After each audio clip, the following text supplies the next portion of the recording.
शिवसेना पक्ष आणि चिन्हावरील पुढील सुनावणी 12 नोव्हेंबरला होणार। शिवसेनेचं धनुष्यबाण चिन्ह नेमकं कोणाचं याचा फैसला आता 12 नोव्हेंबरला होणार। लातूरमधल्या आत्महत्या आरक्षणासाठी नव्हत्याच, आत्महत्येपूर्वी लिहिलेल्या चिठ्ठ्या बनावट। चौकशी दरम्यान लातूर पोलिसांचा धक्कादायक खुलासा। मुंबईत ईडीची छापेमारी, ड्रग्ज तस्करी प्रकरणी 8 ठिकाणी एकाच वेळी छापा।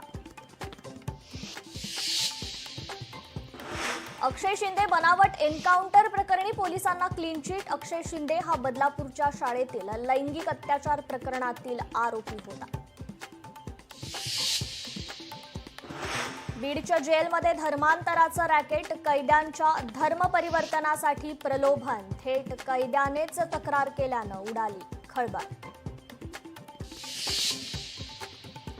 पंतप्रधान नरेंद्र मोदी आजपासून 2 दिवस मुंबई दौऱ्यावर। नवी मुंबई आंतरराष्ट्रीय विमानतळासह विविध विकास कामांचं मोदींच्या हस्ते होणार लोकार्पण।